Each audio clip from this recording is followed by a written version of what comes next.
Bonjour, bonsoir à tous, vous qui regardez les vidéos, que ce soit le jour ou la nuit, ici DVD Pro Catch slash Mister Review. Et enfin les amis, c'est bon, on y est, maintenant on s'y attaque au plus gros show de l'année. Donc sans trop vous faire tarder, vous saviez à quoi on va s'attendre, on va s'attaquer à la WWE WrestleMania 41, nuit 1 et nuit 2 dans son intégralité. Ah, comment puis-je vous dire? Est-ce que c'est l'un des pires shows ever ou, ou justement le moins pire de tous? Parce que moi personnellement, j'ai quand même plutôt adoré, hormis la nuit 1 auquel on va y revenir, qui était on va dire moyen, et que la nuit 2 était plutôt bon. Mais bon, comme j'ai dit, celui-là aussi, on va y revenir, bien sûr. Euh, comme toujours, et comme j'ai fait avec celui de Stand Delver, je l'ai vu en direct, en version française, sur Netflix, grâce à un VPN évidemment. Il y en a qui regardent sur le network, moi je regarde sur le Netflix avec un VPN. On a accès à toutes les langues possibles, français, anglais, ce que vous voulez.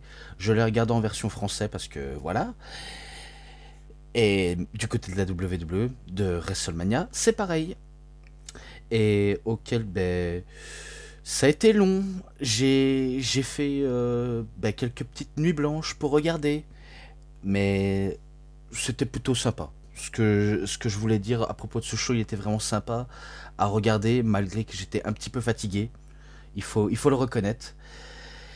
Et que, donc bien sûr, ça, dans le pré-show, dans les deux pré-shows, il y a eu ligne nationale. Tout d'abord par Jelly Roll, de la première nuit, et la deuxième, je ne sais plus qui, mais je préfère passer parce que dans le dans le pré-show countdown kick-off, il s'est rien passé si ce n'est que de la parlotte, que ce soit pour la nuit 1 ou pour la nuit 2.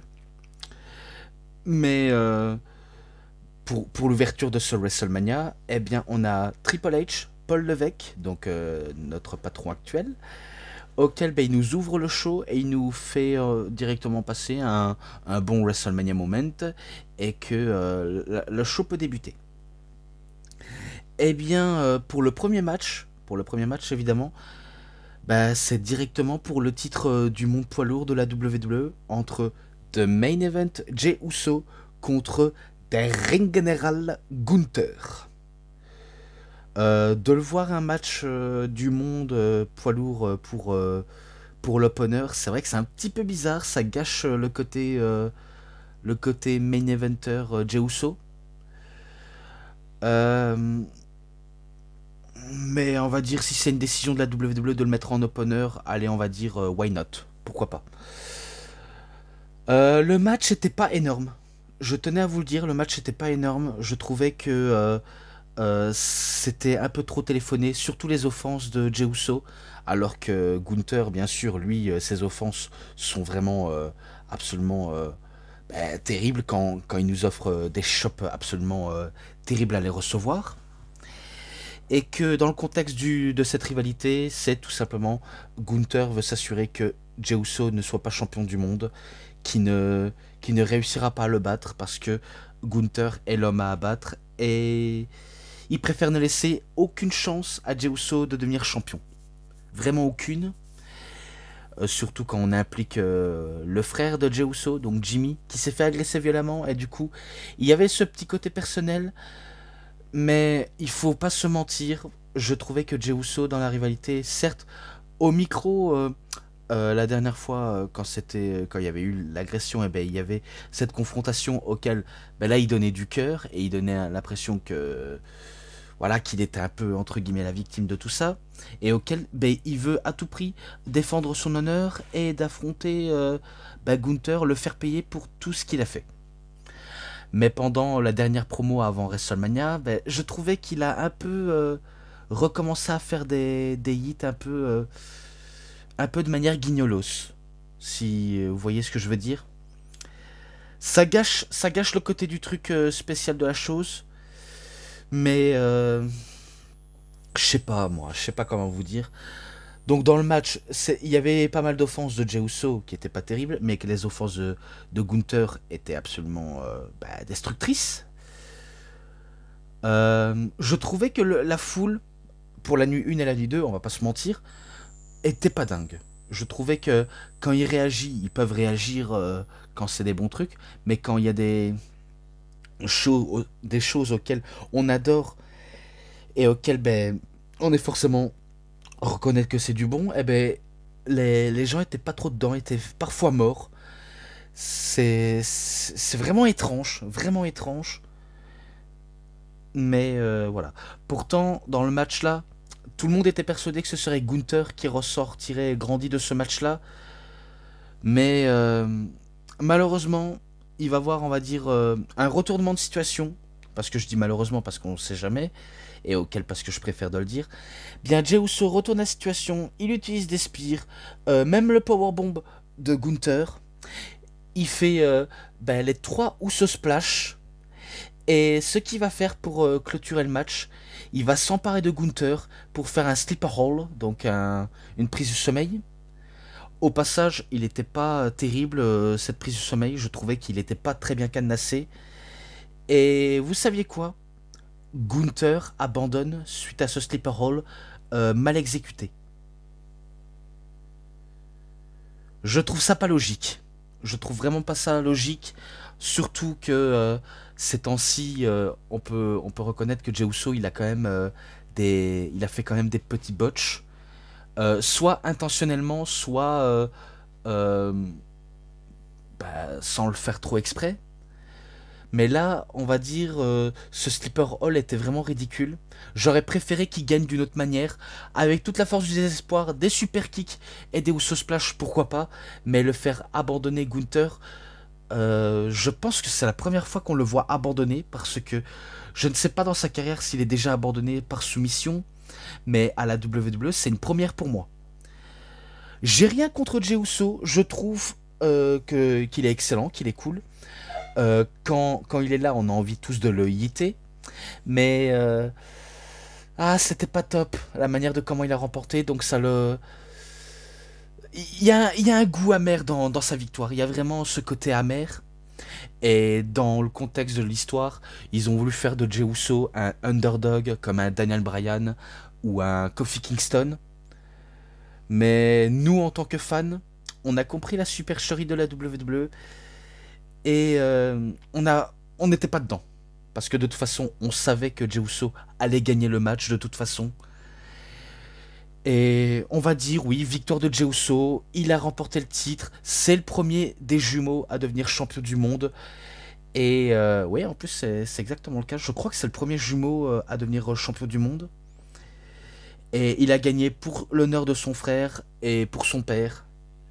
Donc voilà, victoire de Jey Uso. Alors, malgré que j'ai pas aimé la façon dont il a gagné, j'apprécie toujours Jey Uso, mais je n'aime pas comment il a gagné de cette manière-là. Et je comprends que certains ont rage quit, ou plutôt quitté l'écran quand ils ont vu ça. Donc voilà tout.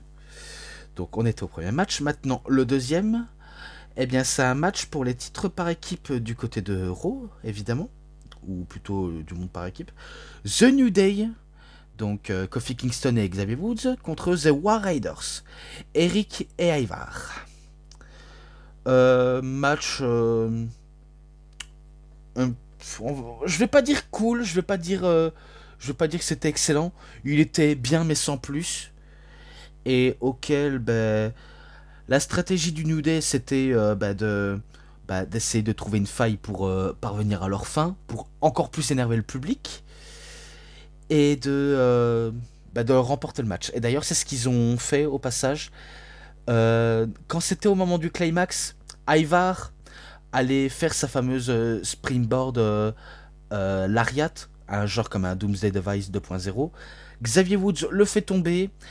Kofi enchaîne en le faisant soumettre à un Midnight Hours de la part de Xavier Woods, et que Kofi Kingston va tenir la jambe de Ivar pour que Xavier Woods fait le pin pour la victoire. Et au passage, ils ont pris les titres en partant comme des voleurs. Donc vous avez compris, victoire du New Day de manière un peu du vol quoi. J'aurais préféré peut-être qu'il y a une intervention de Biggie si c'était possible. Mais vu comment la WWE adore traîner en longueur en le faisant apparaître Biggie à un moment auquel ça va peut-être arriver, j'espère pas trop tard, j'espère pas, on va dire tout de suite, tout de suite, tout de suite. Il faut qu'à un moment donné, il faut qu'il apparaisse. Mais bon, victoire du New Day, on n'en parle plus. Voilà. Ensuite, le troisième match. Alors, l'un des matchs les moins attendus de la carte. On va pas se mentir. Jade Cargill contre Naomi. Dans un match simple. Alors, le contexte de la rivalité. Vous savez ce qui s'est passé. Qui a agressé Jade Cargill? Eh bien, c'était nul autre que Naomi. Et c'était pour ça comment Jade Cargill l'avait attaqué lors de Elimination Chamber. Et qu'elle a reconnu son agresseuse. Alors qu'à la base, ils étaient censés être amis avec Bianca Belair. Mais vu comment Naomi, par preuve de jalousie, elle a montré son vrai visage, à quel point c'était elle depuis le début qui avait agressé Jade Cargill. Et tout simplement, elle n'apprécie pas Jade Cargill pour son côté... En fait, pour elle, Naomi, parce que elle pense, à propos de Jade Cargill, que c'est quelqu'un auquel elle peut avoir du talent physiquement et honnêtement. Je sais pas si physiquement elle a du talent in-ring, enfin in-ring c'est pas trop ça. Du charisme naturel, c'est sûr que Jade Cargill a du charisme naturel. Même si son catch laisse un petit peu à désirer. Elle pense, Naomi, que malgré les bons côtés des trucs auxquels elle a Jade Cargill, elle trouve que c'est une arriviste qui profite des notoriétés des autres pour devenir au top. Et que voilà comment elle a du mal à supporter Jade Cargill. Et du coup, en lançant le petit clenchement de la rivalité, elles vont s'affronter. Au passage, une nouvelle musique d'entrée pour Naomi. Un clip vidéo pour Jade Cargill absolument pété, avec un mec qui annonce la météo, comme quoi il va avoir du tonnerre. Et on voyait que le gars, il était sur un fond vert, et auquel ça donne pas trop forcément réaliste. Donc c'est un petit peu pété, ce petite introduction de l'entrée. Le match n'est pas incroyable, je vais pas vous mentir, le match entre Jade Cargill et Naomi, sauf leur manquer de respect, c'était pas énorme. Voilà, c'était pas énorme. Et que malgré les offenses de Naomi, elle a réussi quand même à se faire battre par Jade Cargill avec son Jaded, je crois. On sait que c'est un glam slam, mais je crois que Jade Cargill l'appelle Jaded, auquel elle en vient à bout de Naomi. Donc vous avez compris, victoire de Jade Cargill. On passe au match numéro 4. Toujours un match simple pour le titre des États-Unis cette fois-ci. The Samoan Werewolf, donc Jacob Fatu, contre la Protostar. Enfin, la Megastar, excusez-moi. La Protostar, c'est Kyle Fletcher. Donc la Megastar. LA Knight, yeah. Donc dans ce match-là, il n'y a pas apparition de Solo Sikoa, et tant mieux. On peut reconnaître le match était... Ouais, il était vraiment bien. Moi, j'ai bien aimé. Bon, après, c'était pas la grande folie, malgré le public qui était à moitié endormi. Mais voilà, quoi. J'ai bien aimé, malgré tout. Malgré tout, j'ai quand même bien aimé ce match-là. LA Knight, c'était plutôt très bien défendu. Surtout en faisant un BFT attraper Jacob Fatu dans les airs, alors qu'il était en position du moonsault le plus magnifique au monde, parce que à l'instar de Christopher Daniels, Jacob Fatu sait faire un des meilleurs moonsaults. Si Tiffany Stratton, elle, c'est le moonsault le plus magnifique, le plus mignon, le plus beau, eh bien Jacob Fatu c'est pareil. Eh bien LA Knight arrive à le choper dans les airs en faisant un BFT, mais que ça ne suffit pas. Et parce que le loup-garou samoan, celui qui réclame son amour pour Solo Sikoa, vu comment il adore dire I love you Solo, ou encore dans son introduction da tout dans fa tout. Bon, il le dit très bien, mais moi j'essaie de le dire comme je peux. Malgré tout ce que je viens de dire, et malgré tout l'issue de ce match, bien ce sera Jacob Fatu qui va réussir à en venir à bout de LA Knight. avec son ultime Best Moonsault Ever, le PMI, pour la victoire. Et du coup, c'est Jacob Fatu, le nouveau champion des États-Unis de la WWE. Donc voilà tout. Et à la fin du match, il se fait célébrer avec Aku, le père adoptif de Tama Tonga et de Tongaloa, je crois. Vu comment Jey Uso il célébrait avec son frère, eh bien maintenant, ben, ce sera au tour de Jacob Fatu de célébrer avec Aku. Voilà tout. Ensuite, le 5e match.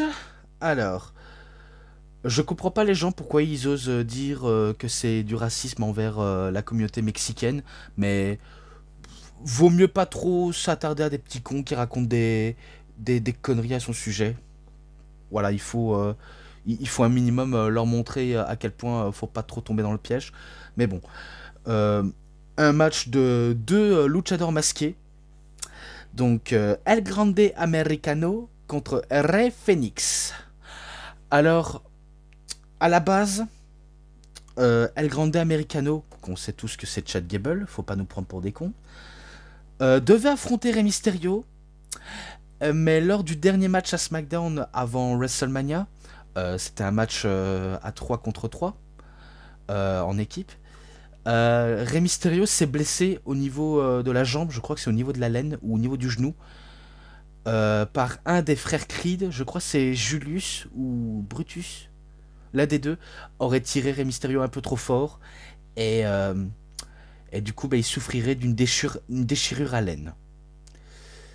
Et à la base, bah, enfin, à la fin du match, bien sûr, c'est Rey Fénix et Dragon Lee sont venus à bout des American Made. Eh bien, il faut savoir, c'est que bah, Rey Mysterio est blessé et qu'il a dû bah, justement donner sa place à quelqu'un d'autre pour le match. Donc c'est un match qui a été fait dans l'urgence et c'est Rey Fénix qui va combattre à la place de Rey Mysterio. Dommage que Dragon Lee n'ait même pas un match à Mania, c'est assez triste pour être honnête pour Dragon Lee, mais bon, ce n'est pas grave. Et pendant l'entrée de Rey Fénix, il faut savoir que dans son masque, il y avait le logo de la AAA.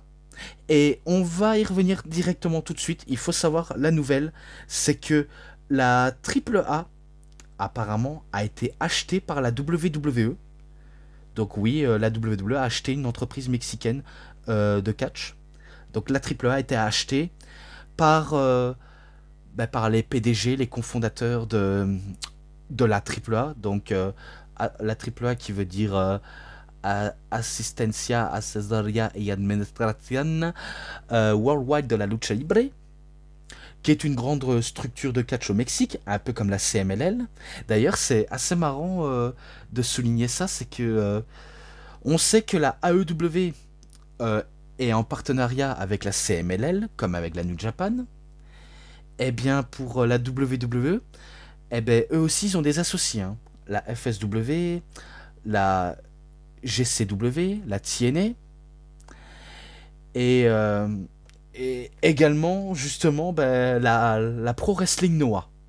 Eh bien, maintenant, ils ont la AAA auquel ils ont été achetés, et c'est pour ça qu'il y avait eu l'apparition sur place des PDG de l'entreprise, et également d'un catcheur nommé, que vous avez sûrement déjà vu à la AEW, ou à la TNA ou au Mexique, donc nommé justement El Hiro del Vikingo, donc le fils du viking, et auquel ben, on l'appelle maintenant Vikingo, ou Del Vikingo je crois. Eh bien il était présent dans le public, d'ailleurs aux côtés des célébrités, que ce soit des stars du MMA, les acteurs de séries Netflix ou d'autres, les rappeurs, les footballeurs, etc. Même le président, le PDG de la UFC, Dana White, était même présent, pour être honnête, aux côtés des dirigeants de la AAA. Donc vous avez compris la nouvelle, la AAA a été achetée, et auquel, ben, est-ce que c'est bénéfique? On ne sait pas. Est-ce que ce sera un bon partenariat très crédible? Ça reste à voir. Vraiment, ça reste à voir. À propos du match, à propos du match, je vais pas vous la faire à l'envers. Il était plutôt sympathique, même si on sait que c'est Chad Gable sous le masque et qu'il utilise la ruse pour tenter une tricherie, parce qu'il a utilisé une plaque en métal pour essayer de frapper Rey Fenix. Au passage, c'est vrai que Rey Fenix, ça fait pas si longtemps qu'il est arrivé et il a déjà un match à la carte, hein, très rapidement, hein. C'est pour vous dire à quel point tout va trop vite, hein. Bon, après, vous allez peut-être dire même Penta, mais sauf que Penta, ça fait depuis le mois de janvier qu'on le voit. Et même si c'était un match dans l'urgence, il était plutôt sympathique. Pendant un spot, Rey Fenix voulait faire le funambule en donnant un coup de pied à la tête de El Grande Americano, mais il se fait mal au pied. Et à un moment donné, quand il veut faire sa springboard crossbody sur El Grande Americano, eh bien Americano lui donne un coup de boule en plein vol.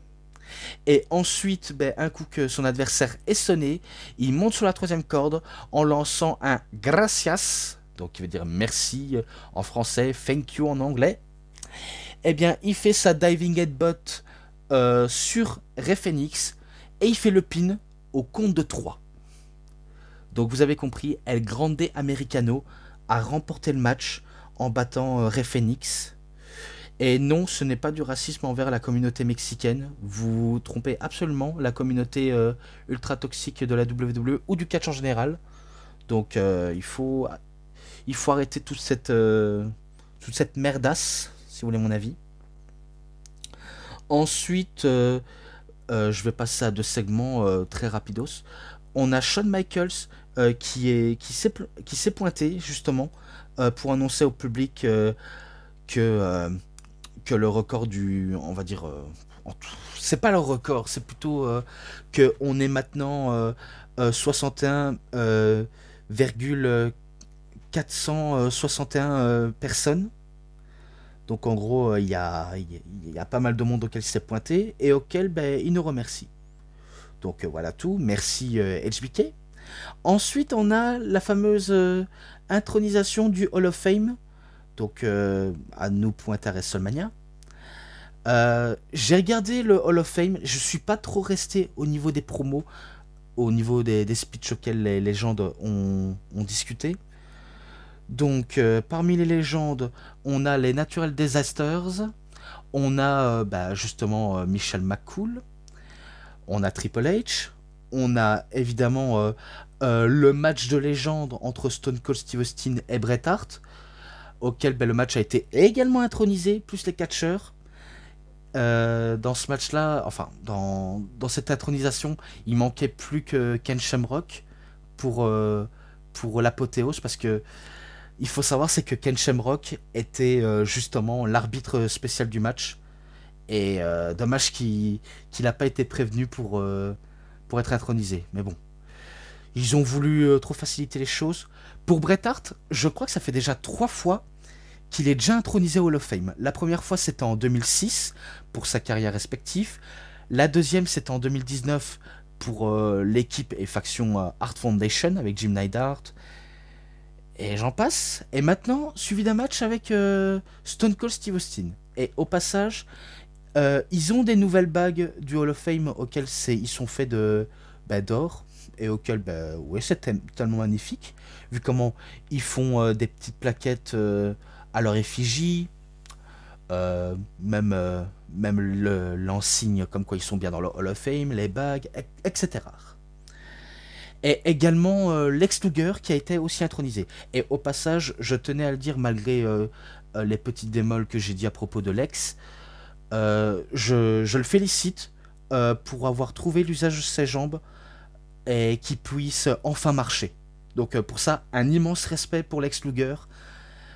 Et il faut le reconnaître, malgré qu'il y a quelques personnes auxquelles on n'aime pas forcément, pour leur connerie dans le passé, ou j'en passe des trucs, on peut pas, on va dire, trop avoir de rancune pour quelqu'un qui vient de trouver l'usage de ses jambes, parce qu'il faut savoir, c'est que Lex Luger était, je crois, paralysé au niveau des jambes, et auquel on disait qu'il ne pourrait plus jamais marcher. Et enfin, ben, je pense que c'est grâce au DDP Yoga par Diamond Dallas Page, dont il a fait au moins un effort de se remettre en forme et d'essayer de marcher à nouveau. Même si je trouve que Lex Luger, c'est vrai que dans le passé il était ultra balèze et que maintenant il est très amaigri, mais du fait qu'il est en forme et en bonne santé, c'est ce qui compte. Et bizarrement, pendant la nuit de WrestleMania, pendant l'intronisation du Hall of Fame, dans le Hall of Fame il était présent, mais à Mania il n'était pas présent sur place. Et dans les Natural Disasters, eh ben, il y avait la famille de Earthquake John Tenta qui était présent, et Typhon, qui était partenaire avec Earthquake, sont intronisés également. Et surtout, bah, le roi des rois, Hunter Hearst Helmsley, qu'on connaît sous le nom de Triple H ou Paul Levesque, est également intronisé, amplement mérité pour sa carrière respective. Voilà tout. Donc ça c'était pour le Hall of Fame et le record auquel Shawn Michaels vient de nous dire. Maintenant, plus que 2 matchs de la nuit 1, et après, on passera à la nuit 2.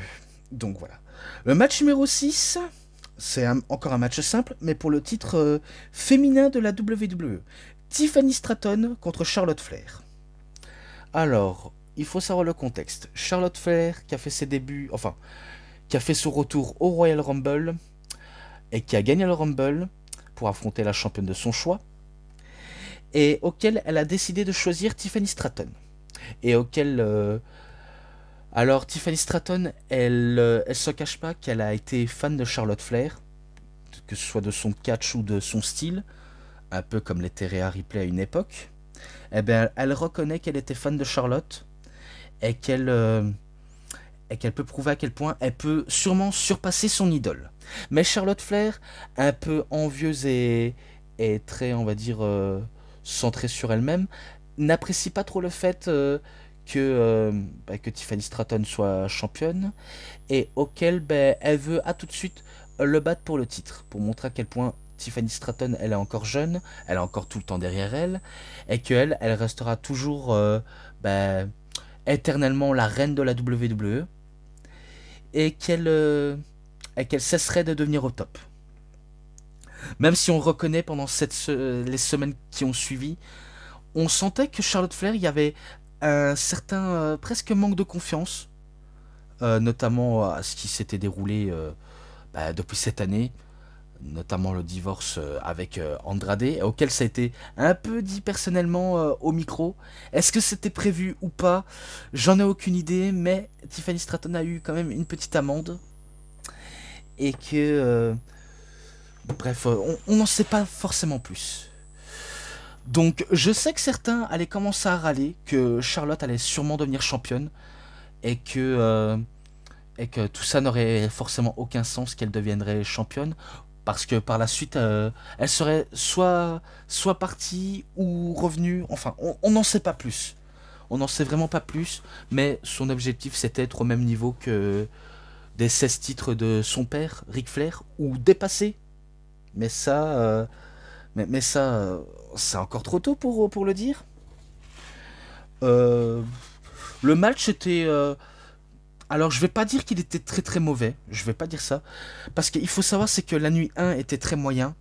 Et auquel, certes, je dis que les matchs étaient plutôt bien, mais il y avait un côté petite déception, notamment au niveau du public, et parfois au niveau de quelques petites prestations de synchronisation dans le ring envers les catcheurs. Mais bon, ça vous n'êtes pas obligé de savoir. Je pense que Tiffany Stratton, elle a largement surpassé Charlotte Flair dans ce match-là. Pourtant, Charlotte Flair, malgré qu'elle est un peu perturbée, elle réussit quand même à tenir tête à Tiffany Stratton, et qu'elle espérait de devenir championne, mais avec la force du désespoir et de la jeunesse de Tiffany Stratton, elle ne perd pas espoir, elle ne va pas se laisser déstabiliser, vu comment elle va quand même en venir à bout, et de réussir, je dis bien réussir, à battre Charlotte Flair. en utilisant ses tactiques à elle, malgré les petits cafouillages qu'il y a eu dans le match, mais elle réussit tout de même à en venir à bout avec le Prettiest Moonsault Ever. Donc PMI, on a le BMI, et là c'est le PMI. Donc vous avez compris, Tiffany Stratton conserve son titre de féminin de la WWE, et auquel, bonne victoire de la carrière de Tiffany Stratton. Et là, je pense que personne ne pourra pas dire que Charlotte Flair n'a pas mis une personne en avant, parce qu'il y en a qui sont capables de dire ouais mais Charlotte, elle pense qu'à se mettre trop en avant parce que c'est la fille du Nature Boy, voilà quoi, s'il n'y avait pas papa, elle serait personne. Voilà, je pense que là, on peut peut-être fermer des bouches, vu comment elle a quand même au moins réussi et le mérite de mettre en avant Tiffany Stratton. Et j'espère que ça va mener dans une bonne lancée pour Stratton. Voilà tout. Maintenant, le main event, on est au match numéro 7. Match triple menace, même s'il n'y a pas d'enjeu. Seth Rollins contre Roman Reigns contre CM Punk, accompagné par Paul Heyman. Alors, dans le contexte de la rivalité, il y avait un côté ridicule de la faveur de CM Punk, mais il y avait un truc, on sentait qu'il y avait quelque chose. C'est vrai que la première fois qu'on peut regarder et écouter, c'est vrai qu'on peut se dire c'est ridicule, mais il y a peut-être un sens derrière. Il y a quelques gens auxquels ils sont peut-être qualifiés qui diront mieux que moi, mais il y a un petit truc. Il y a un petit truc auquel on passe peut-être à côté, ou justement on voit pas assez clair pour comprendre la chose. Moi y compris, je vais pas vous le mentir. Donc non seulement c'est le main event pour CM Punk, même si par le passé à la EW il disait que un main event de la nuit 1 servait pas forcément à grand chose, vu comment l'événement principal c'est dans la nuit 2. Et bien maintenant je pense que ces propos auxquels il a un petit peu retourné sa veste au niveau de ses propos vis-à-vis du main event auquel il est. Même si, voilà, on sait que le main event c'est la nuit 2. Donc là, il peut être reconnaissant qu'il est dans le main event. Et auquel, il a Paul Heyman, vu comment c'est son ami, et auquel Paul Heyman a toujours cru en CM Punk depuis le premier jour auquel il est arrivé à la WWE. Et que Paul Heyman est un peu aussi tiraillé avec son chef de tribu, donc Roman Reigns, auquel il a également soutenu et qui n'a jamais, on va dire, trahi. On va dire jusqu'à aujourd'hui Roman Reigns, parce que ça aussi on va y revenir, même si c'est un petit teasing auquel je vous tease. Et dans la rivalité avec CM Punk Roman Reigns, il y a Seth Rollins, auquel on sait Seth Rollins déteste CM Punk, on le sait tous, et également il commence réellement à détester Roman Reigns, dans le kayfabe bien sûr, faut pas s'affoler. Je pense que c'est lui le méchant du match. Je trouve que Roman Reigns est un peu le babyface et CM Punk un peu dans les deux, ou inversement, mais c'est Seth Rollins le méchant dans cette histoire, parce que non seulement il a attaqué violemment Roman Reigns, il en veut à mort à CM Punk pour tout cela, il pense que CM Punk ne mérite pas d'avoir un main event face à des gros noms comme lui ou Roman. Et au passage, pendant son entrée, il est habillé en noir, comme si c'était un genre de démon ou un diable qui est pyromane. Et quand on a une autre illustration de l'entrée, il apparaît en blanc, comme à l'époque où il était The Monday Night Messiah, donc le Messie du lundi soir, auquel ça fait un peu un côté ange. Et avec Roman Reigns, c'est du Roman Reigns dans le texte, le OTC par excellence. CM Punk, toujours le saint de la seconde ville. Qu'est-ce que vous voulez que je dise? Avec un Roman Reigns en forme et un Seth Rollins en tété et un CM Punk totalement content, ça peut être un bon match. D'ailleurs, ça l'est, un très bon match. Il y avait des petits teasings d'association. Je me rappelle avec Roman Reigns et Seth Rollins, ils allaient faire comme à l'époque avec le Shield, avec le triple powerbomb, mais vu comment ils sont deux, ils veulent faire le double powerbomb. Au début, il n'était pas ok avec ça, Roman Reigns, jusqu'à ce qu'il se laisse convaincre, mais pour mieux piéger Seth Rollins, en lui mettant un gros uppercut et de faire passer CM Punk à travers la table des commentateurs. Et là, ce n'est pas une table très très renforcée, vu comment la table peut s'écrouler, s'effondrer sous l'impact du choc des catcheurs, au lieu d'une table tellement dure, comme on a l'habitude du côté de Raw et de SmackDown. Mais bon, on va pas se mentir, on va dire que les tables, c'est un peu comme des tables Playmobil auxquelles tu montes et tu démontes. Voilà, il faut se reconnaître. Dans le climax, eh bien, quand les catcheurs ont fait leur finish respectif, le Go to Sleep, le Curb Stomp et le Spear, Paul Heyman, il y a un rôle à jouer à tout ça. Il amène une chaise dans le ring. Alors, soit il va donner à son bien-aimé chef, ou alors à son entre guillemets fils prodige, nommé CM Punk. Eh bien, il a choisi de donner la chaise à CM Punk pour qu'il puisse commettre un tel acte. Et au passage, j'ai complètement oublié, non seulement Roman Reigns a fait passer à travers la table CM Punk, mais également Seth Rollins dans l'autre table. Donc au moins, je me rattrape pour le retard. Mais pour au niveau de la chaise, je reviens. Alors, CM Punk, il a la chaise et que Paul Heyman leur donne de frapper avec, soit sur Roman ou Seth Rollins. Eh bien, au moment où il était décidé à le faire, Paul Heyman, cette espèce de saligo, il va lui donner un low blow à CM Punk et annonçant qu'il le trahit. Donc il a trahi CM Punk et en disant c'est toi qui m'as obligé à faire ça, vu comment je suis toujours fidèle envers mon chef de tribu. En sachant que c'est pas la première fois qu'il trahit CM Punk. Donc la première c'était lors de Money in the Bank 2013. Et là maintenant, plus de 11-12 ans plus tard, eh bien ça reste WrestleMania 41. Donc ça fait 2 fois qu'il trahit. Et là, il tend la chaise à son chef de tribu, Roman Reigns, et qu'il lui donne cette fameuse chaise en disant « Tenez mon chef de tribu, cette chaise vous appartient ». Et Roman Reigns, lui, il se pose pas de questions, il frappe CM Punk avec la chaise très violemment, et quand il voit Seth Rollins de dos, Paul Heyman lui donne une instruction en disant « Regardez, il y a Roman Reigns, enfin, il y a Seth Rollins qui se relève. Souvenez-vous à l'époque du Shield, à quel point il vous a trahi. Je vous ordonne de frapper avec. » Parce que dans le match là, c'est sans disqualification. Donc, Roman Reigns hésitait un petit peu, mais jusqu'à ce qu'il se laisse convaincre qu'il va le faire. Et il faut bien regarder l'expression qu'a Paul Heyman, vu comment il a trahi CM Punk. Il fait exactement la même chose avec Roman Reigns. Donc ça veut dire qu'il fait encore un low blow, mais sur son chef de tribu. Donc il trahit Roman Reigns. Et du coup, il reste plus que Seth Rollins.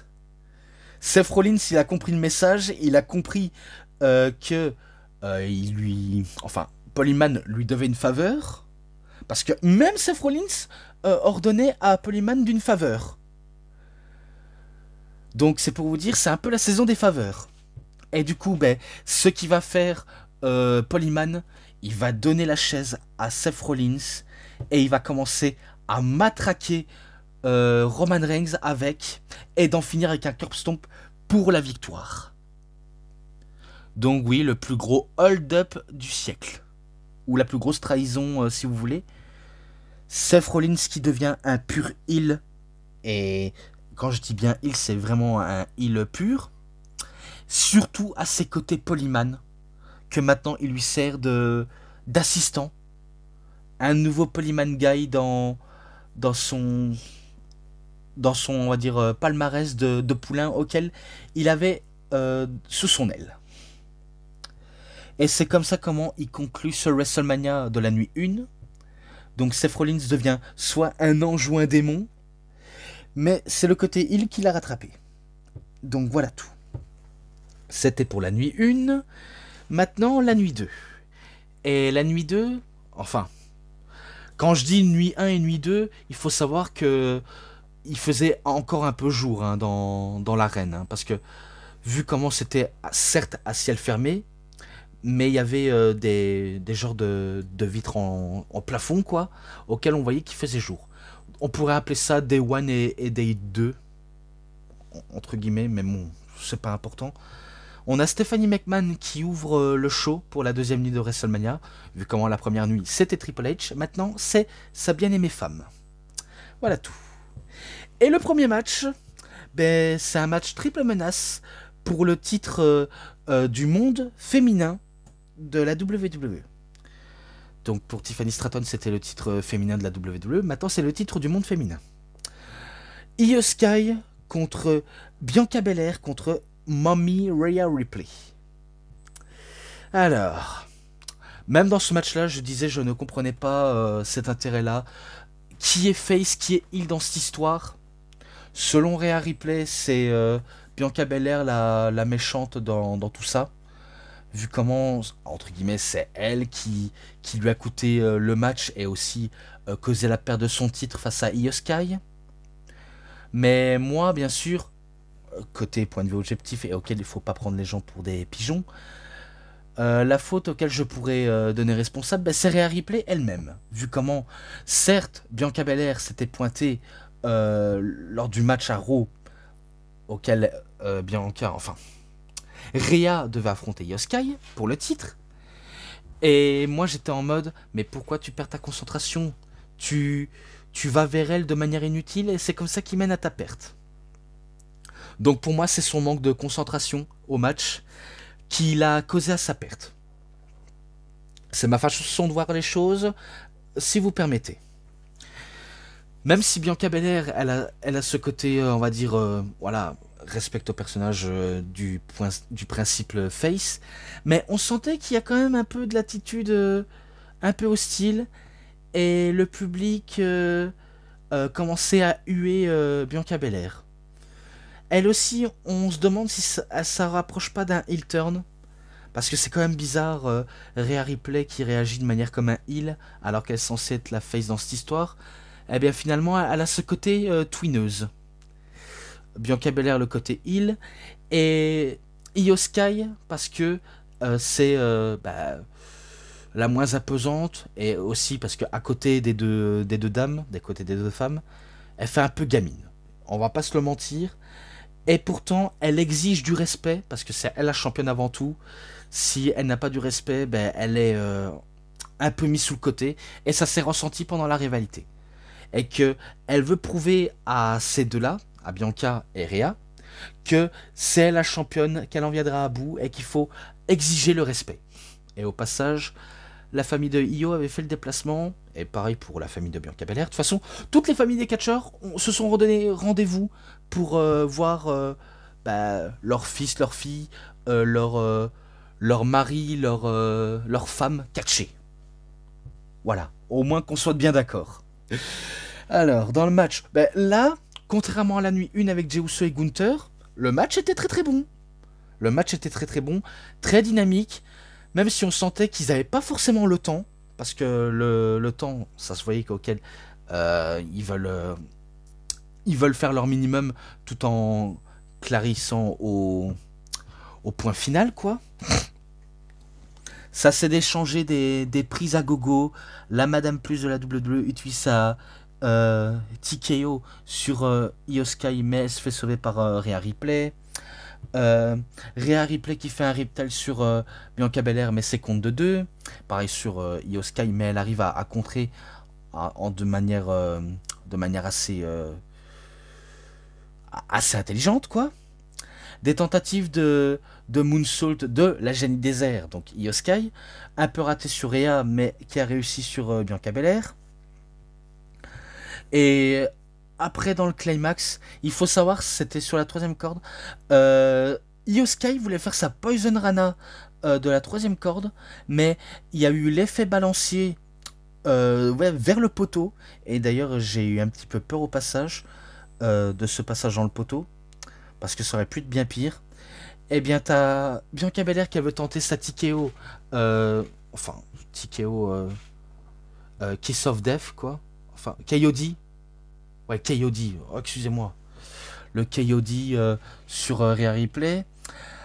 Elle va réussir. Elle pensait avoir la victoire, mais Io Sky, elle va effectuer son moonsault et qu'elle va faire le tomber sur, je crois que c'est sur Bianca Belair ou Rhea Ripley pour la victoire. Donc c'est Io Sky qui gagne le match et qui reste toujours championne. Et au moins elle prouve qu'elle mérite le respect, malgré qu'elle est moins imposante que Rhea et que Bianca Belair. Malgré son petit gabarit, son petit bout de femme, eh bien cette petite gringalette, un peu zinzin soit-il, arrive à les surpasser. Donc pour ça, j'ai vraiment bien aimé la victoire de Io Sky. Donc voilà tout. Bah, le deuxième match, donc voilà, un combat de rue de Sin City, donc un Sin City Street Fight, entre Drew McIntyre contre Damien Priest. Le contexte du match, c'est simple, c'est que Damien Priest avait écouté les différentes opportunités à Drew McIntyre. Et Drew McIntyre, comme un rageux comme il est tellement rancunier qu'il veut à tout prix se venger de celui qui lui a coûté ses moments. Notamment la perte de son titre du monde poids lourd, son cash-in raté de Drew McIntyre sur Damien Priest, à Money in the Bank, l'élimination qu'il y a eu au Royal Rumble et également à l'Elimination Chamber. Donc tout ça, il veut se venger de Damien Priest, et auquel sa vengeance il aura obtenu dans un combat de rue. Et au passage dans le match, il a fait un selfie, tout d'abord en volant un téléphone à un mec, quoi, et après par la suite il rend le téléphone au mec. Donc même en plein match, il se fait en photo et il le poste direct, donc qui est assez balèze, tout en poursuivant le match. On a eu des offenses de la part du Punisher, donc le Punisher qui est Damien Priest, et du guerrier écossais. Peu importe des deux qui remporterait, l'issue de ce match serait forcément logique à justifier. Alors, dans le climax, je sais que Damien Priest voulait faire sa fameuse old school à lui, donc à inspiration à l'Undertaker, vu comment on considère Damien Priest comme le nouveau Undertaker ou le Undertaker bis. Ça dépend le point de vue de chacun. Eh bien, il a fallu que Drew McIntyre pousse Damien Priest à l'extérieur, auquel il y avait deux tables qui étaient placées. Et par la suite, le faire ramener Damien Priest sous le ring, auquel, excusez-moi, auquel il y a Drew McIntyre qui va faire sa Claymore Kick sur Damien Priest alors qu'il y avait une chaise dans le coin, et qui permet de venir à bout de Damien Priest pour la victoire. Donc vous avez compris, c'est victoire du guerrier écossais, du écossais fou allié. Donc Drew McIntyre remporte le match. Maintenant, la suite, est-ce qu'il sera en quête pour le titre mondial? Reste à voir. En tout cas, on va suivre tout ça. Vraiment tout ça. Donc voilà tout. Le troisième match, il faut d'abord que je coupe un petit peu et on poursuit. A tout de suite. Donc je poursuis au troisième match. C'est un match Fatal 4-Way, un match à 4 pour le titre intercontinental de la WWE. Donc voilà, vous avez tout compris.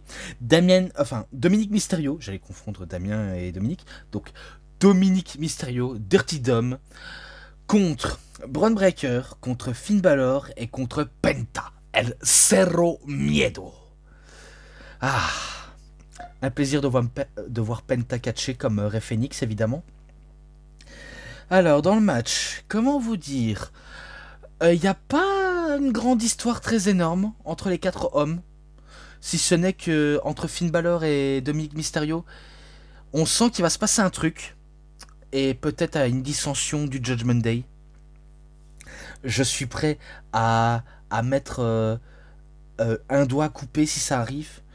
Mais il faut savoir, normalement, le plan initial, c'était Finn Balor contre Penta, contre Bron Breakker. Et à la foulée, Dominic Mysterio, il a su obtenir un match comme ça de manière gratuite, alors qu'il n'a pas gagné de match. Et il s'incruste dans le match pour avoir une chance. Auquel ça laisse sûrement porter malheur à Finn Balor. Et finalement, je me suis posé la question, je me suis dit, ça va se passer un truc. Il va se passer un truc, on sent peut-être venir dans les prochaines semaines qui peut arriver. Et du coup, bah, Braun Breaker, il est excellent. On sait qu'il est très excellent. Quand il saute, on a l'impression qu'il vole. On a bien vu avec le spear sur Carlito. Le mec, quand il fait un spear, il pivote. On a l'impression qu'il va revenir sous ses pieds en faisant ce spear de l'espace. Donc voilà. Penta, qui est un excellent luchador, ben, il montre à quel point il a zéro peur et auquel il peut surpasser ses adversaires s'il le peut.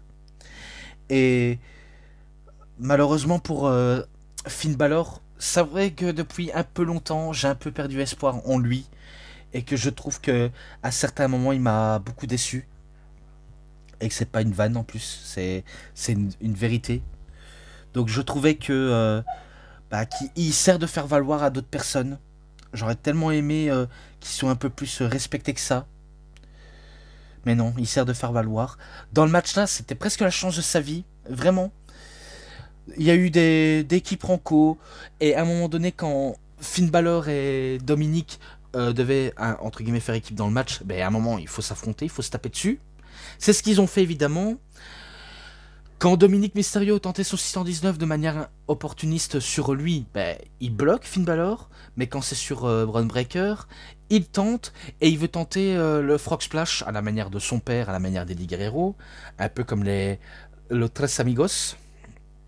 Eh bien, il se fait bousculer par Finn Balor, car Finn Balor, il va s'engouffrer dans l'opportunité de faire un... Je crois qu'il fait... un Slim Blade et un coup de grâce soit sur Braun Breaker, soit sur Penta. L'un des deux. En plus, il y a même Carlito qui était intervenu dans le match, mais il s'est fait spirer par Braun Breaker au passage. Alors, Finn Balor, il tente sa coup de grâce, mais Dominique Mysterio, il va faire son Frog Splash et il va faire le pin sur Finn Balor pour la victoire. Donc, vous avez compris, Dominique Mysterio remporte le match et il devient champion intercontinental. J'allais dire des États-Unis, mais c'est intercontinental. Tout en volant le moment à Finn Balor. Là, c'est sûr, il va se passer un truc. Il va vraiment, vraiment se passer un truc. Je sens que Finn Balor, il va se retourner contre Dominique Mysterio, ou c'est Dominique Mysterio qui va se retourner contre Finn Balor. Mais en tout cas, victoire de Dominique Mysterio. Est-ce que c'est mérité ? Oui ou non, ça dépend de votre point de vue. Mais ce qui compte, c'est que Dominique est champion. Voilà tout. Voilà. Match numéro 4 cette fois-ci. Un match simple, c'est un défi ouvert. Randy Orton contre un catcheur mystère. Normalement, il devait avoir Kevin Owens. Mais vu comment Kevin Owens, il n'est pas apte à catcher suite à son problème au niveau du cou, et qu'il a dû se retirer du match, ben, c'est vrai que c'est un peu maudit ce WrestleMania. On sent que la plupart des catcheurs sont touchés par les blessures. Déjà, on a celui de Rey Mysterio et Kevin Owens, même Sami Zayn au passage. Je crois que c'est kayfabe ou pas. J'en ai vraiment aucune idée, pour être honnête. Et même aussi Bayley aussi, hein. Mais on va y revenir pour le match par équipe, ne vous inquiétez pas. Et bien du coup, Randy Orton lance un défi ouvert. Qui va l'affronter sur la plus grande scène du monde? Est-ce que c'est Solo Sikoa? Est-ce que c'est Tamatonga? Est-ce que c'est Tongaloa? Est-ce que c'est Ikoleo? Lance Anoa'i? On ne sait pas. Est-ce que c'est n'importe qui? On verra bien. Donc Randy Orton il fait son entrée avec les couleurs qu'il avait à ses tout débuts quand il était dans le roster principal à l'époque en 2002. La couleur bleu un peu satillant et du jaune. On va dire ça comme ça. Donc il prend le micro et il ordonne à quiconque de se manifester pour venir l'affronter. Et cette personne va pas tarder à arriver, vu comment on voit une silhouette. On ne sait pas qui c'est. Jusqu'à ce qu'il y a... Je vais faire la petite musique, mais avec l'image. Donc on a... Say this name and we appears.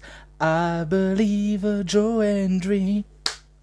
I believe Joe Hendry. Vous avez compris. Il s'agit de Joe Hendry qui arrive à WrestleMania avec le titre de la TNA. Donc Joe Hendry participe à WrestleMania pour affronter Randy Orton. Et qu'à un moment donné, les fans étaient ravis et qui chantaient avec la musique de Joe Hendry. Donc c'est assez vraiment cool. Un représentant de la TNA contre Randy Orton. Donc c'est vraiment sympathique, vraiment sympathique. Mais le match, il va être très court. Très très court. On va pas se mentir, il était très court. Je sais pas si je dois l'aimer ou le détester, ou plutôt moyennement aimer. Mais je trouve qu'il s'est passé peu de choses dans le match, même s'ils ont dû monter la sauce. Notamment pour Joe Hendry, essayer le Bolif Shock Slam ou le Fallaway Slam. L'une de ses prises auxquelles il adore utiliser, Joe Hendry. Mais Randy Orton aussi, de son côté vintage, les DDT de la deuxième corde. Et tentative de RKO qui ne passe pas. Même le Bolif Shock Slam qui ne passe pas, etc. Il y a le Fallaway Slam auquel je vous ai dit. Et à un moment donné, Joe Hendry, il va jouer avec la foule. Il va se mettre à regarder le public et à faire son fameux tourné auquel il monte sa tête avec un petit sourire. Donc le sourire qui donne la joie et auquel on a la banane de le voir catcher, surtout quand il fait une prestation comme ça. Mais il aurait dû prévoir au RKO qui sort de nulle part de Randy Orton. Donc non seulement Joe Hendry est un mème d'internet, mais également Randy Orton est un mème au niveau les expressions faciales et du RKO. Donc c'est tous les deux des mèmes d'internet. Et auquel c'est Randy Orton qui remporte le match. Et il met un point final. Alors c'est vrai que moi, de mon côté, je suis un petit peu déçu que Joe Hendry ait perdu de manière très bête et décevant. Donc c'est un petit peu débile, mais victoire de Randy Orton, pour moi, me dérange absolument pas.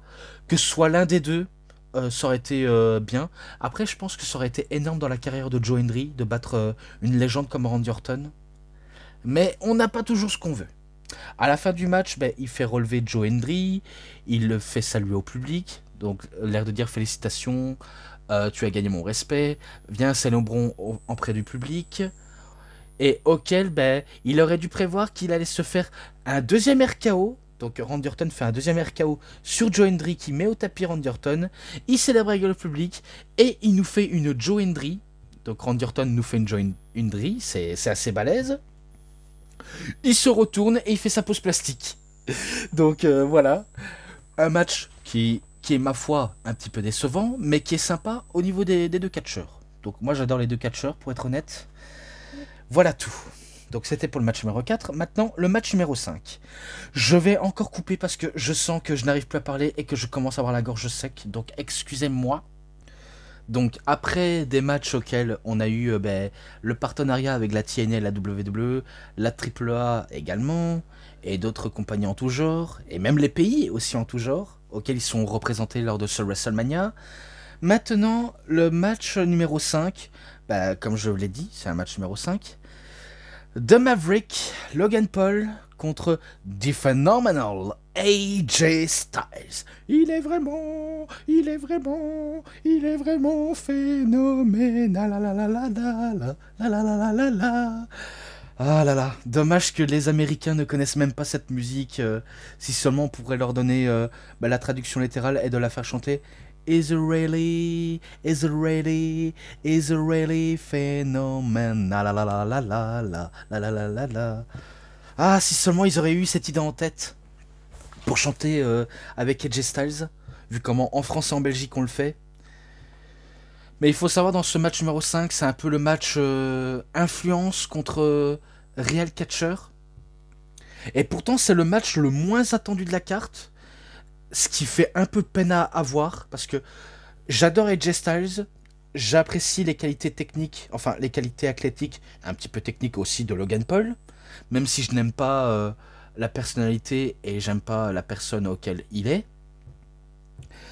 Alors certes, c'est le choc des culturels, on va dire ça comme ça, entre l'influence internet et le catch pur et tout ce qu'il y a de mieux dans le monde du catch. Donc quelque part c'est un peu un choc dans tout ça.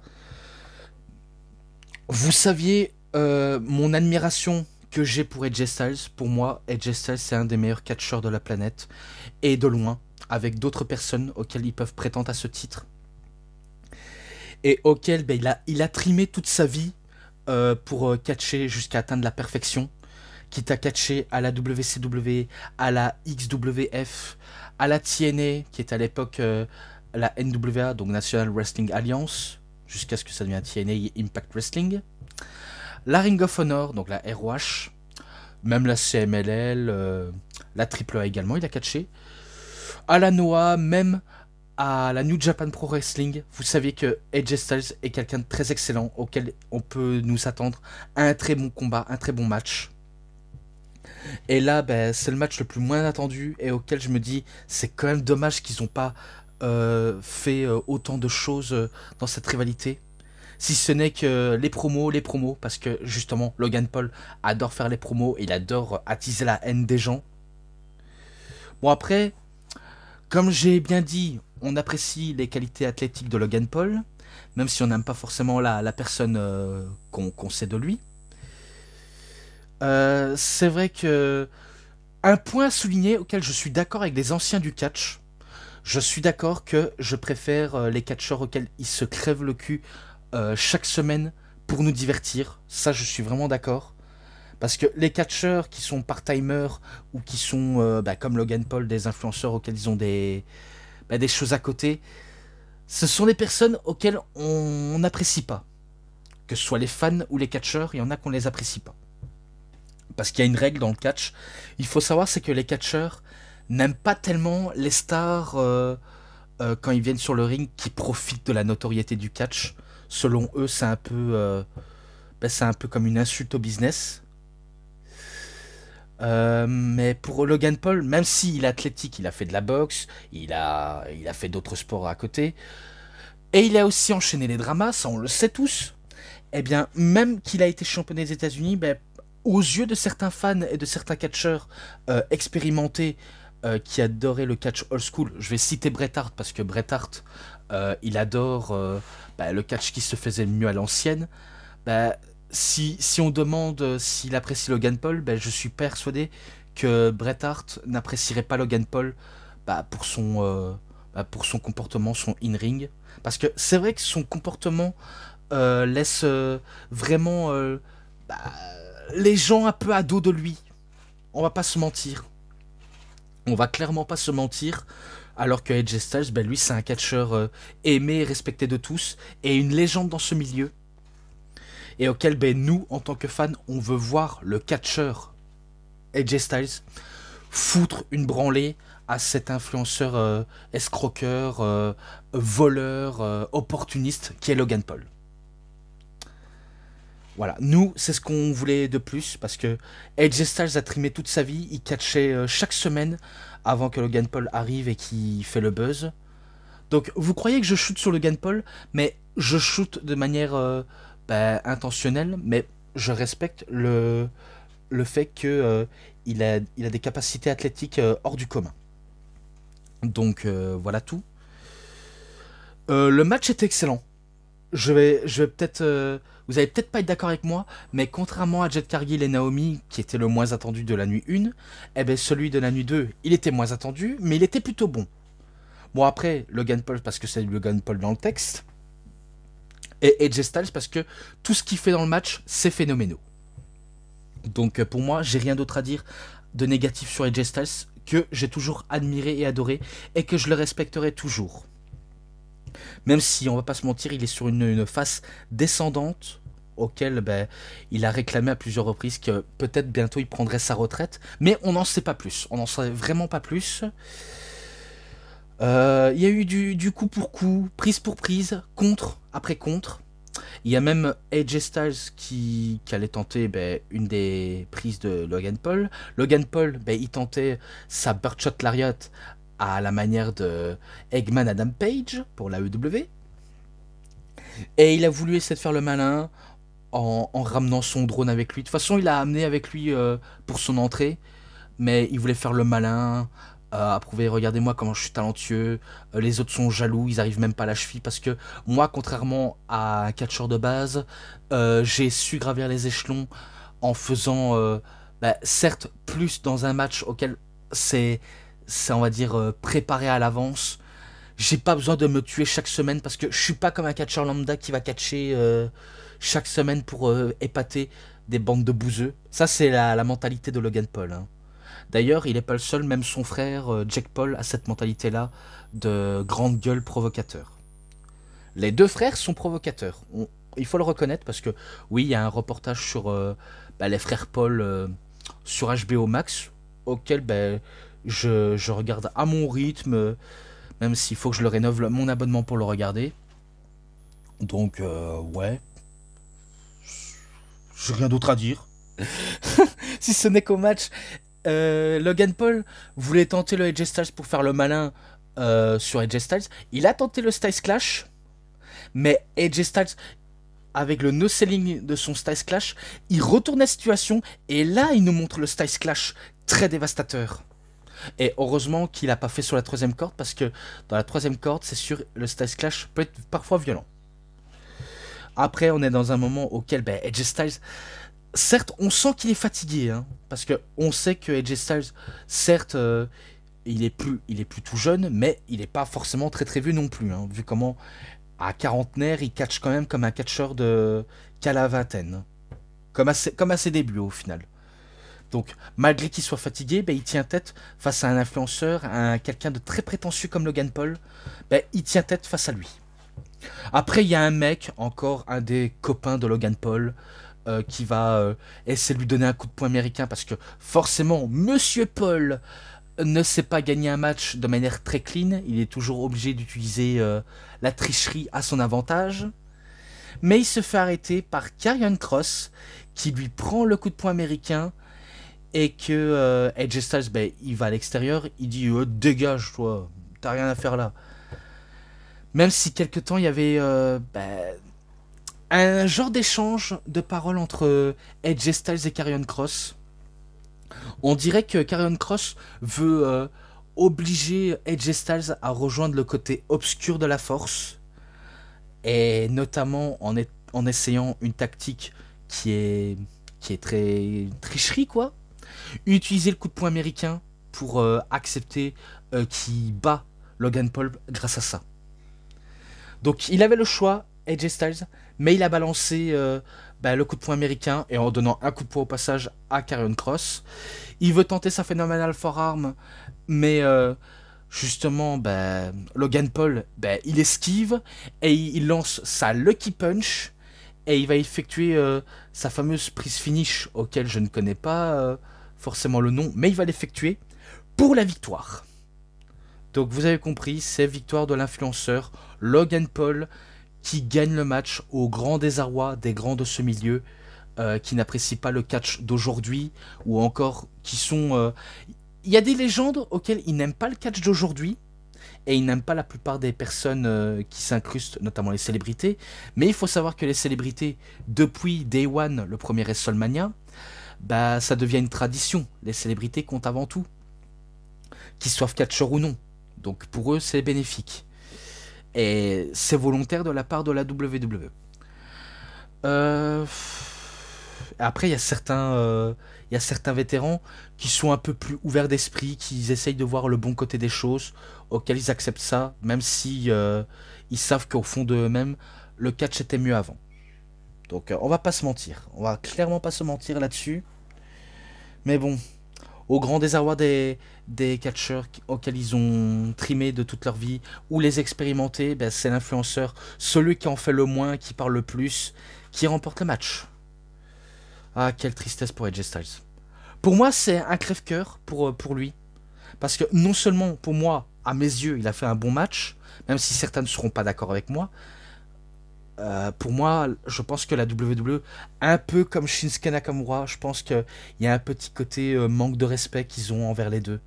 Alors qu'ils sont très bons à la base. Très très bons. Mais bon, je passe à la suite. Plus que 2 matchs après c'est terminé. Vraiment, hein, parce que vous sentez que la vidéo elle est longue. Hein. En même temps, je fais la nuit 1 et la nuit 2. Donc pour l'instant, la nuit 2 est très excellente. Hein. Alors, match numéro 6. Match pour les titres du monde féminin par équipe de la WWE. Lyra Valkyria qui a trouvé une partenaire mystère, auquel je vais vous le dévoiler tout de suite. Il s'agit de, roulement de tambour, Becky Lynch. Oui, Becky Lynch qui fait son retour des rings et qui s'associe avec l'une de ses petites protégées, on va dire ça comme ça, Lyra Valkyria. Vu comment Lyra Valkyria considère Becky Lynch comme son mentor, son exemple, eh bien Becky a pris Lyra sur son aile. Et qu'ils affrontent le Judgment Day féminin, donc Liv Morgan et Raquel Rodriguez. Vu comment Dominique Mysterio a remporté le titre, c'est sûr, Liv Morgan en est ravie. Est-ce qu'elle va faire la même chose avec Raquel Rodriguez contre Lyra et Becky? Je vais pas vous mentir, le match était un peu court, il s'est passé des trucs, mais spoiler, parce que je vais spoiler, parce que de toute façon, les résultats que je propose, c'est des spoilers avant tout. Si vous voulez pas être spoilé, allez voir sur le network ou allez voir sur le Netflix, ça dépend de vous. Eh bien, ce sera Becky Lynch et Lyra Valkyria qui vont réussir à battre Liv Morgan et Raquel Rodriguez. Dans le match, j'ai pas besoin de tout citer. On sait qu'il y a les Oblivion, des désarmeurs, tentative de terrain à bombe sur l'une des deux catcheuses. J'en passe des moves.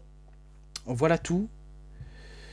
Mais pour vous dire, c'est Lyra Valkyria et Becky qui sont les championnes. Et pour Lyra, elle est double championne, vu comment on sait qu'elle est championne intercontinentale féminin, mais elle est championne par équipe en même temps. Donc, vous voyez, c'est un peu la classe d'être championne.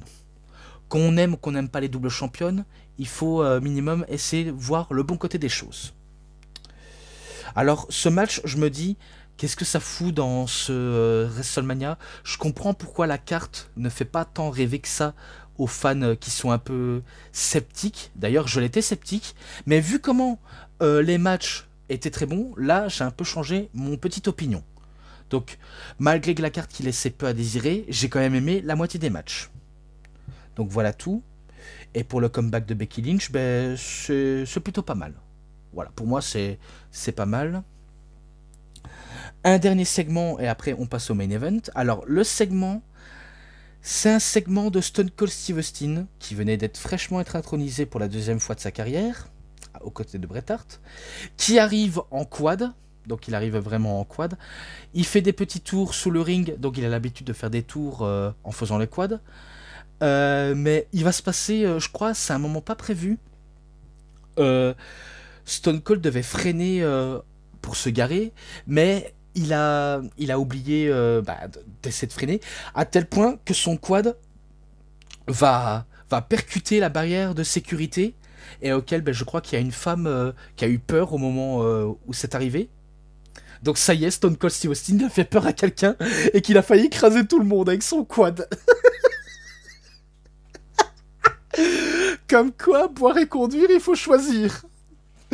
Oh là là, sacré Stone Cold. Mais bon, on sait que c'était soit un accident ou juste pour créer une réaction. Mais en gros, Stone Cold Steve Austin nous annonce les fans auxquels ils sont présents sur place, quoi. Vu comment on est à Las Vegas dans le Nevada. Voilà, quoi. Alors, il y a 163 226 personnes. Tout à l'heure, je m'étais trompé, j'aurais dû ajouter 1000, mais excusez-moi, je suis pas doué en calcul. Hein. Sachez, je suis pas très doué. Donc, mes sincères excuses, je sais pas faire mieux.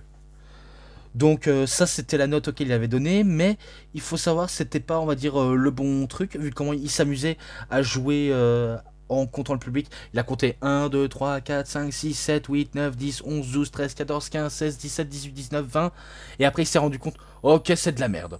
Donc, je vais vous dire, le réel compte, on est plus de 124 693 spectateurs. Donc, il nous annonce la bonne nouvelle.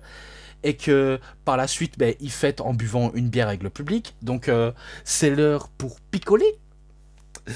Et après, il faut savoir, c'est qu'il y a le président de la WWE, non pas Vince McMahon, mais Nick Khan, qui était présent sur place dans le public, dans les deux nuits, pour regarder le show.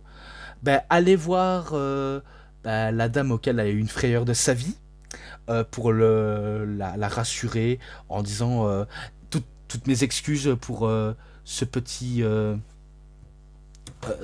on va dire, frayeur. Donc, il s'arrange.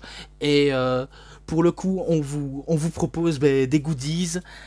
Pourquoi pas revenir à WrestleMania l'année prochaine, à Nouvelle-Orléans, donc WrestleMania 42, qu'on nous tease. Donc, pourquoi pas. Et même Stone Cold Steve Austin qui va qui va aller voir à la dame en question, tout simplement pour s'excuser. Donc j'espère qu'il s'est excusé parce que la manière dont comment il fait des fucks en l'air, même si c'est des fucks à l'envers, laisse un peu perplexe. Mais bon, il a encore un peu, faudrait qu'il soit un petit peu prudent à l'avenir, notre cher Steve. Ah, Steve le bourré, auquel on adore tous. Donc voilà. Donc, on passe au main event. Enfin, on passe au main event. Ah, le main event. Toute une historie. Donc, il faut savoir l'histoire du contexte. Vous la connaissez sans doute. Vous saviez que c'est John Cena contre Cody Rhodes. L'ex-champ, ou l'ancien Super Cena, contre The American Nightmare. Le cauchemar américain. Le contexte de cette histoire, c'est simple.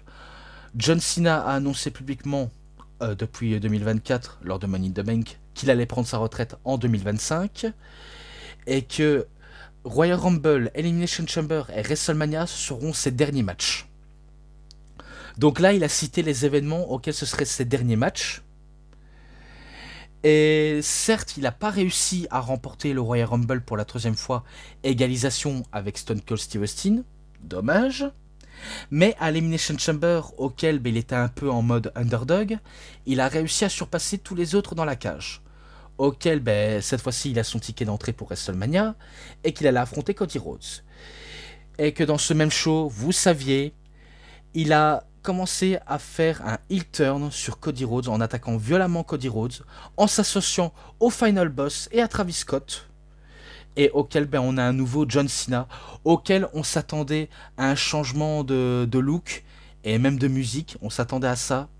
Mais non, c'est toujours le bon vieux John Cena, avec casquette et t-shirt et short en jean, mais dans un contexte plus heel. Alors il y a eu ce segment incroyable à Bruxelles, lors de Forest National, auquel j'ai bien aimé de regarder le show malgré les démols et un peu le prix auquel j'ai appris, c'est assez un petit peu exagéré, il faut le reconnaître. J'ai quand même adoré sa promo à John Cena, même si j'aurais préféré qu'il met un peu qu'il s'explique pourquoi il a rejoint le Final Boss. Donc il parlait que de lui et de sa rancune envers le public qu'il avait pendant plus d'une 25e année, auquel les gens ne le supportaient pas. Donc il voulait nous faire savoir qu'il en a eu marre de se faire pas prendre au sérieux. On l'a toujours pris pour une blague depuis le début, et que maintenant c'est un nouveau John Cena auquel il nous rompt, parce que quand il dit qu'il a rompu avec les fans, c'est qu'il dit il rompt avec les fans. Et auquel à chaque fois dans les promos, c'est Cody Rhodes qui parfois en viennent à bout, notamment en faisant des doubles crossroads, mais John Cena, il a toujours un mot à dire dans les promos. Quand il dit qu'il va ruiner le catch, il le dit, il va le faire. Donc il veut parvenir à ses fins, et il le dit lorsqu'il aura gagné le titre mondial, il va prendre sa retraite avec lui, en laissant aux fans et à la WWE en question orphelin d'un titre.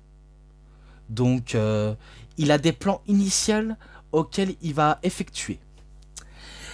Et quand on lui dit justement s'il a enterré des talents de manière volontairement, eh bien lui il répond aux rumeurs en disant certes j'ai peut-être enterré des talents, mais il faut savoir que ces talents en question, il n'avait pas ce qu'il faut pour devenir un grand de ce milieu, alors que John Cena l'est, et qui nous fait comprendre à quel point c'est lui le talent, et que si ils sont pas à son niveau, ils valent rien.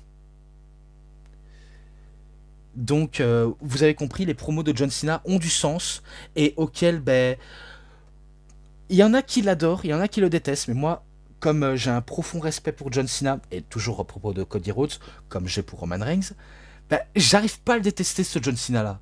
Même si il nous chie à la gueule, même s'il nous envoie un gros doigt d'honneur pour nous faire comprendre à quel point il nous aime plus et que ce qui compte c'est lui-même, bah on peut se dire des questions, on peut se dire tout ça, alors que Cody Rhodes, bah, lui, c'est le héros, le nouveau John Cena, comme dit John Cena, le nouveau jouet flambant neuf du public de l'univers de la WWE, bah, auquel il faut compter sur lui.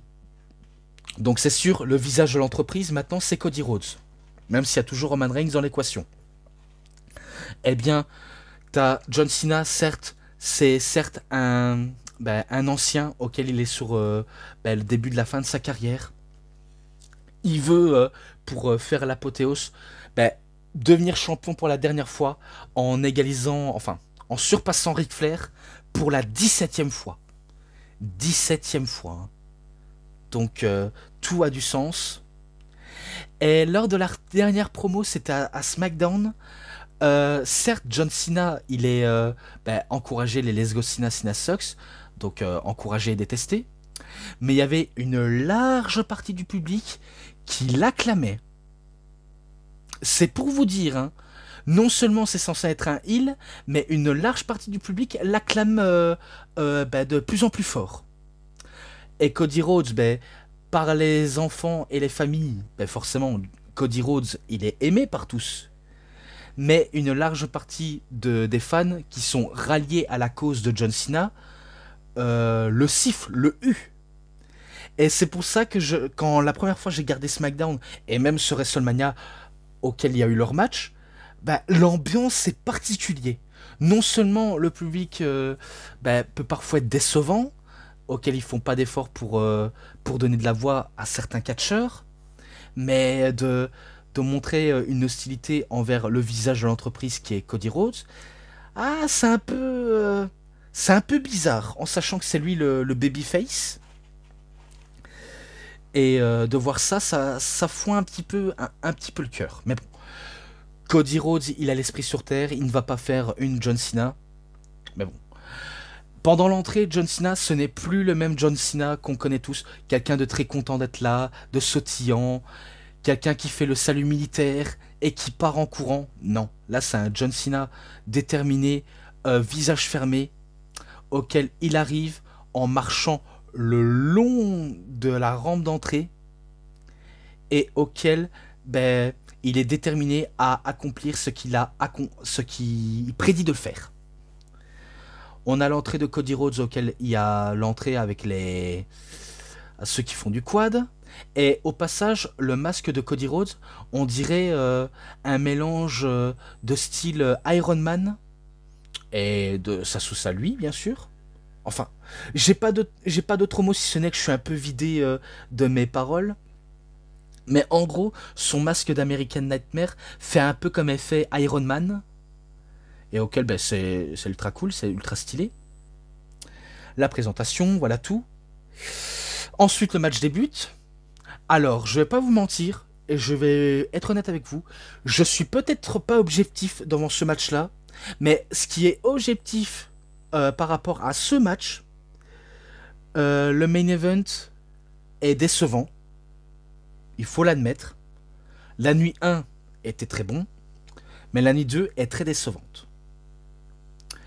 Ce que je ne suis pas objectif, c'est parce que j'adore Cody Rhodes, j'adore John Cena, et auquel, malgré que ce soit pas un bon main event, j'ai quand même aimé le match, malgré que c'est décevant. Donc je le sais, inutile de me taper dessus, je sais que c'est pas un bon main event.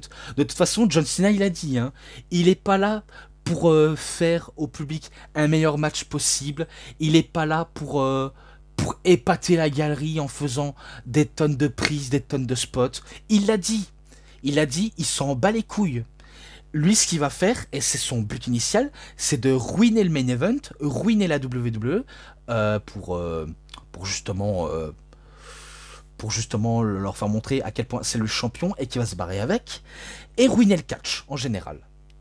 Et d'ailleurs, j'ai adoré dans la promo de John Cena qu'il avait dit que lui, il crée des entreprises pour les milliardaires, alors que Cody Rhodes, lui, il vole l'argent des fils des milliardaires.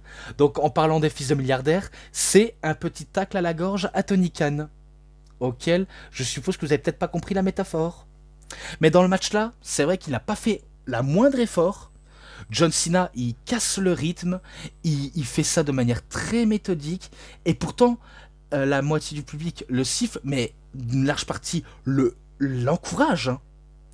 On est presque à un niveau Rock Hogan, auquel Hulk Hogan, normalement c'était le heel, et qu'il est acclamé par le public, et le Rock, celui qui est censé être le babyface, devient le heel auprès du public. Et bien là, c'est l'inverse avec Cody Rhodes et John Cena. Donc, comme je l'ai dit, sur le ring, rien d'incroyable, si ce n'est que celui qui fait tout ce qu'il peut pour rendre le match plus, on va dire, intéressant, c'est Cody Rhodes. Forcément, parce que lui, il pense à la beauté du catch, il préfère tout soit bien fait, pas comme John Cena qui préfère ruiner le match, et auquel, ce qui le hante par-dessus tout pour John Cena, c'est les chants You Can't Wrestle. Donc, tu sais pas catcher.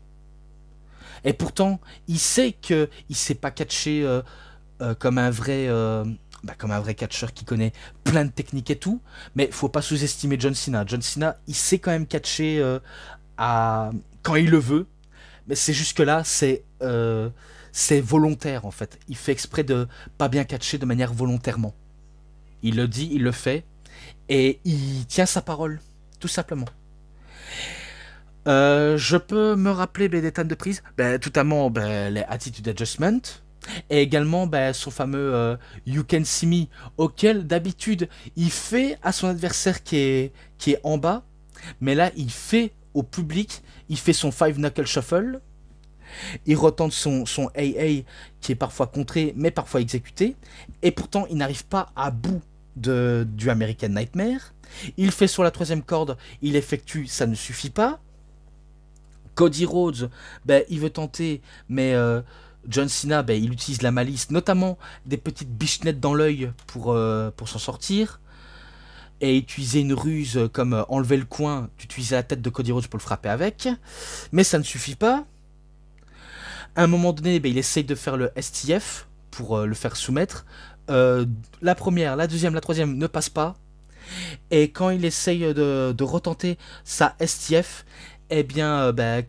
Cody pousse John Cena sur l'arbitre, auquel l'arbitre est KO, de manière un peu merdique, on va pas se mentir. Ça permet à Cody Rhodes de faire son crossroads, mais l'arbitre n'est pas là. Et du coup, c'est... on est dans un point auquel il y a un ref bump, et auquel, qui va remporter le match, bordel de merde? Est-ce que c'est Cody Rhodes? Est-ce que c'est John Cena? Il y a certains fans qui disent, moi je veux que ce soit Cody Rhodes, parce que pour moi c'est lui le visage de l'entreprise. John Cena n'est qu'un visage du passé. Il y en a qui se diront ça. D'autres qui préfèrent John Cena parce que c'est John Cena, et auquel on est très nostalgique de ces moments auxquels il était le visage de l'entreprise.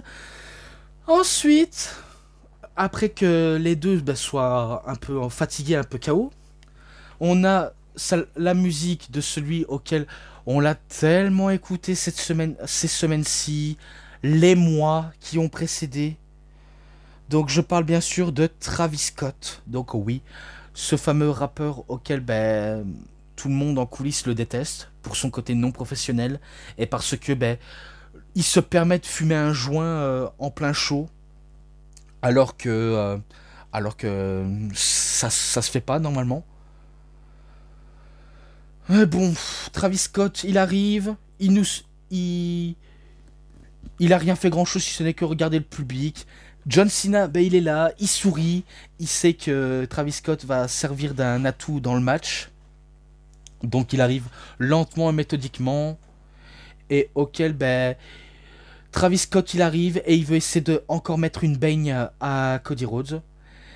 Mais Cody Rhodes, il a senti venir, il veut attraper Travis Scott, mais il attaque Cena. Et à un moment donné, il dit, allez viens sur le ring, viens essayer de me mettre une patate, je t'attends. Parce qu'il faut savoir, c'est Travis Scott qui lui a foutu une patate et qui lui a mis un œil au beurre noir à Cody Rhodes. Donc cette fois-ci, c'est l'occasion pour Cody Rhodes de se venger de Travis Scott, pour lui prouver la politesse. Eh bien, il a voulu tenter, mais trop prévisible Travis Scott. À force d'être sous l'emprise de substances illicites, notamment des marijuana, et à force de planer tout le temps, eh bien, il était trop dans la détente. Cody Rhodes chope Travis Scott, donc il chope cette espèce de crevette de Travis Scott, et de faire son crossroads, et lui dire, allez maintenant, dégage de mon ring. Et il va s'occuper de John Cena, mais John Cena va prendre la ceinture pour essayer de frapper avec. Donc, Cody Rhodes se retourne, John Cena essaie de l'attaquer, mais Cody Rhodes l'attrape et le contre. Ça se débat, ça se débat. Il a la ceinture en main, et t'as John Cena, pour la première fois, c'est vrai que c'est la première fois auquel il utilise des tactiques pour tricher. Mais ce qu'il va faire, et ça c'est un truc inédit, il va dire, non, non, fais pas ça Cody. Fais pas ça, je m'excuse pour tout ce que je t'ai fait. Regarde, je t'en prie, épargne-moi pour ma vie, s'il te plaît. Je t'ai toujours admiré, je t'ai toujours respecté, même si t'as toujours été quelqu'un qui a toujours été à mes côtés. T'as été mon chauffeur, t'as été bah, mon gars sûr, quoi. T'as été mon gars sûr. Je t'ai appris tous les ficelles du métier, moi et Randy Orton. Bref, on t'a énormément donné pour que tu sois le catcheur que tu sois là aujourd'hui. Cody Rhodes était prêt à le faire, mais sur un moment d'hésitation, il se dit non, je veux pas le faire, je vais respecter mes valeurs.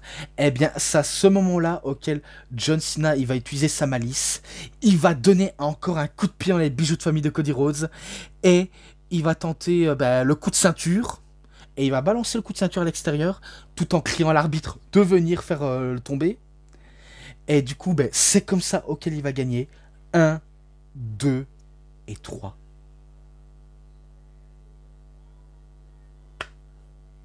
Vous avez compris. Victoire de John Cena. Victoire de John freaking Cena, qui devient champion de la WWE incontesté. Et pas seulement une fois, ni deux, ni trois, ni quatre, ni cinq, ni six, ni sept, ni huit, ni neuf, ni 10, ni 11, ni 12, ni 13, ni 14, ni 15, et surtout pas ni 16, mais pour la 17e fois de sa carrière, John Cena est champion de la WWE. Après des années à galérer, à perdre tous ses matchs pour mettre d'autres personnes en avant, eh bien c'est lui qui bat Cody Rhodes et qui devient champion pour la 17e fois. Certes, de manière décevante, et que le main event était décevante, mais il l'a fait. John Cena a battu le record de Ric Flair. Et comme j'ai dit, je ne suis pas objectif, mais j'ai adoré. J'ai clairement adoré la manière de comment il a fait John Cena. Donc je ne suis pas objectif, je le sais, mais en tant que heel, ça respecte le personnage, et auquel je me demande où est-ce que ça va aller. Il y a des rumeurs comme quoi il pourrait affronter Randy Orton, ou à nouveau Cody Rhodes, à Backlash du côté de Saint-Louis dans le Missouri. Mais on ne sait pas, on n'y est pas encore, on verra pour tout ça. Mais ce qui est sûr, John Cena, non seulement il a fait perdre tout espoir aux fans en arrachant le titre au héros du public. Le héros déchu devient un antagoniste ultime auquel c'est sûrement l'homme à abattre. Sûr et certain. Et comme ça, comment il clôture le show avec Travis Scott qui est KO. Il célèbre avec le titre. Et franchement, c'est magnifique. Et c'est la fin du show, donc de la nuit 2 de WrestleMania. Donc désolé si la vidéo a été très lourde, qui a été très longue aussi. Mais j'ai dû faire comme il fallait que je fasse justement. Au moins j'ai accompli mes objectifs. Hein. J'ai fait TNA Unbreakable, j'ai fait Stand and Deliver, et là je fais la nuit 1 et la nuit 2 de WrestleMania au grand complet. Tout simplement au grand complet. Et auquel, le WrestleMania, est-ce que c'est le pire ou le moins pire de tous? Alors, le pire, je suis pas d'accord. Il est considéré comme le moins pire. Il est bon, mais moins pire. Voilà, moi j'aimerais dire, pour moi, le WrestleMania, il était bon, mais c'est pas non plus une grosse purge comme les autres années qui ont eu. Tout simplement. Et auquel, ben, c'est avec ces paroles-là auxquelles je m'arrête ici et que je vais passer à la conclusion de cette vidéo. Merci à tous. Voilà, c'est tout pour cette vidéo de review. C'était DVD Pro Catch / Mister Review. J'espère que vous avez très bien aimé cette vidéo. Et si cette vidéo vous a vraiment bien plu, vous savez ce qu'il vous reste à faire. Likez la vidéo, commentez, partagez, abonnez-vous à ma chaîne et cliquez sur la petite cloche pour avoir plus des notifications et des prochaines vidéos. Et moi, comme d'habitude, je vous dis bonne journée, bonne soirée à tous. Au revoir tout le monde pour une prochaine vidéo. A plus à tous les fans de catch. Allez, bye bye tout le monde. Salut tout le monde.